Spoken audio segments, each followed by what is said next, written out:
오늘 하나님께서 우리에게 주신 말씀은 사도행전 10장 17절부터 23절까지의 하나님의 말씀입니다. 봉독합니다. 베드로가 본 바 환상이 무슨 뜻인지 속으로 의아해 하더니 마침 고넬료가 보낸 사람들이 시몬의 집을 찾아 문 밖에 서서 불러 묻되 베드로라 하는 시몬이 여기 유숙하느냐 하거늘 베드로가 그 환상에 대하여 생각할 때에 성령께서 그에게 말씀하시되 두 사람이 너를 찾으니 일어나 내려가 의심하지 말고 함께 가라. 내가 그들을 보내었느니라 하시니 베드로가 내려가 그 사람들을 보고 이르되 내가 곧 너희가 찾는 사람인데 너희가 무슨 일로 왔느냐. 그들이 대답하되 백부장 고넬료는 의인이요 하나님을 경외하는 사람이라. 유대 온 족속이 칭찬하더니 그가 거룩한 천사의 지시를 받아 당신을 그 집으로 청하여 말을 들으려 하느니라 한데 베드로가 불러들여 유숙하게 하니라. 아멘. 여러분, 사랑은 무엇입니까? 사랑은 서로 다가오는 것입니다. 하나님이 인간을 사랑하셨죠. 그리고 하나님이신 예수님은 원래 하늘 분이셨는데 하늘에서 땅으로 내려오셨습니다. 또 죄인인 인간은 그 예수님을 만나기 위해서 성전으로 모였습니다. 그리고 주님을 만나서 우리 죄인인 인간들이 새로워지죠. 그리고 다시 주님은 온 세상의 주인이시기 때문에 하나님의 사람, 즉 성도들을 세상으로 보내셨습니다.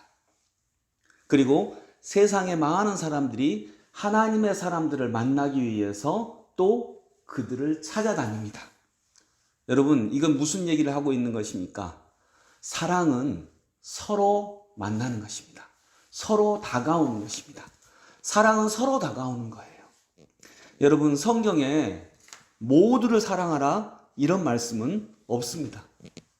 성경에 보면 서로 사랑하라, 너희가 서로 사랑하라 이 말씀이 많이 있습니다. 사랑은 모두를 사랑하는 게 아니라 서로 사랑하는 것입니다. 나는 모든 사람에게 사랑받아야 한다 이렇게 생각하면 이게 힘들죠. 그런데 나는 반대로 생각해보면 됩니다. 나는 모든 사람 사랑합니까? 그러기가 어렵죠. 모두에게 사랑받아야 된다? 이건 모두를 사랑해라 라는 말과 짝을 이룹니다. 우리가 모든 사람 사랑할 수 없습니다. 우리가 사랑해야 될 사람은 딱 정해져 있어요. 몇 명, 특별히 가족들, 그리고 내가 이끌어야 하는 이끌이들, 또 삶의 교회 사람들, 이런 분들입니다. 모두에게 사랑받아야 한다라고 하면 모두를 나도 사랑해야 되는데 일단 모두를 사랑한다는 건 불가능합니다. 그래서 우리는 서로 사랑해야 되는 것입니다. 서로 사랑해야 돼요. 부부가 서로 사랑해야죠. 모든 사람을 사랑할 필요 없습니다. 서로 사랑하면 됩니다. 부모와 자식이 서로 사랑해야죠. 모든 자녀들을 사랑하고 모든 부모들을 사랑할 필요는 없는 것이죠. 오늘 본문은 이런 배경입니다. 하나님께서 베드로가 꿈을 꾸는데 그때는요, 일단 지금 이 성경의 배경이 되는 시대에는 유대인만 하나님의 구원을 받아야 된다, 하나님의 구원의 은혜 아래 있다 생각하는 이런 때였습니다. 그런데 유대인들이 불결하다, 거룩하지 않다라고 하는 음식을 베드로가 꿈속에서 먹는 장면, 하나님께서 유대인들은 부정하다라고 생각했던 그 음식을 하나님이 베드로에게 먹으라라고 말씀하십니다.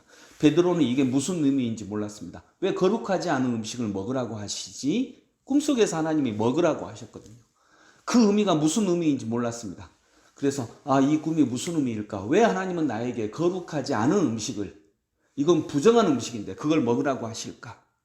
근데 그 꿈이 해석이 됩니다. 어떻게 해석이 돼요? 현실에서 해석이 됩니다. 이방인들이 찾아온 거예요.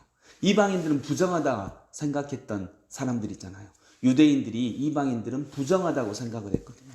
근데 그 이방인들이 찾아와서 우리에게 복음을 전해달라라고 합니다. 우리도 예수님을 믿겠다, 우리도 세례를 받겠다라고 합니다. 그때 베드로는 아마 깨달았을 것입니다.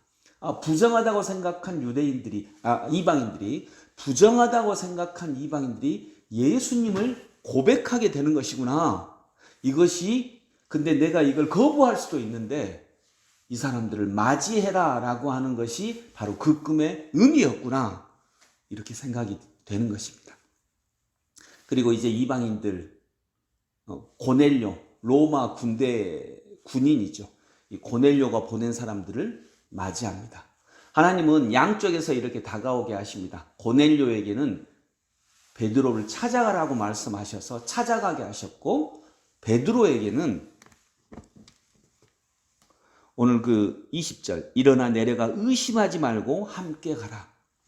고넬료의 집까지 같이 가주시죠 라고 할 때 하나님은 너는 의심하지 말고 함께 가라, 이것이 네가 꾼 꿈의 의미니라, 이렇게 말씀을 해 주시는 것입니다. 여러분, 이 과정을 통해서 우리가 알 수 있는 것, 고넬료가 베드로에게 다가오고 또 베드로도 고넬료에게 다가갑니다. 서로 다가갑니다. 사랑은 서로 다가가는 것입니다. 아멘. 오늘도 우리 부부에서부터, 부부들이 먼저 저 사람이 이렇게 해야 나도 이렇게 하지 라고 하는 게 아니라 서로 한 걸음씩 다가갈 수 있기를 원합니다. 누가복음 15장에 탕자, 돌아온 탕자의 비유가 있을 때 탕자는 돌아가죠. 돌아갈 수 없는데, 죄인인데 죄인이 의인에게로, 아버지에게로, 하나님에게로 돌아갑니다. 돌아가니까 이 사람은 서로 자기 마음을 낸 거죠. 내가 한 걸음 다가간 것이죠. 내가 아버지에게 가야겠다. 자격이 없지만. 근데 다가가니까 아버지는 가만히 있는 것이 아니라 마을 동구밖까지 나가 있고, 아직도 거리가 먼데, 이 거리가 먼데 이 말은 뭐냐면 죄인이 하나님께로 다가오기가 아직도 멀어요. 그러니까 아버지가 오히려 아들에게 달려가거든요. 하나님이 달려오십니다. 우리 만나려고. 그렇게 하나님과 인간이 서로 가까워지는 거예요.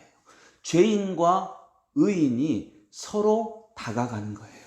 이것이 사랑인 줄로 믿습니다. 오늘도 서로 다가가서 죄인이 의인 되는, 그리고 서로의 사랑을 이루는 놀라운 은혜가 있기를 원합니다. 하나님 아버지, 은혜를 감사합니다. 하나님은 우리에게 다가오셨습니다. 우리도, 죄인인 우리도 하나님께 다가가게 하여 주시고, 사랑은 서로 다가가는 것임을 깨닫게 하여 주옵소서. 예수 그리스도 이름으로 기도드립니다. 아멘.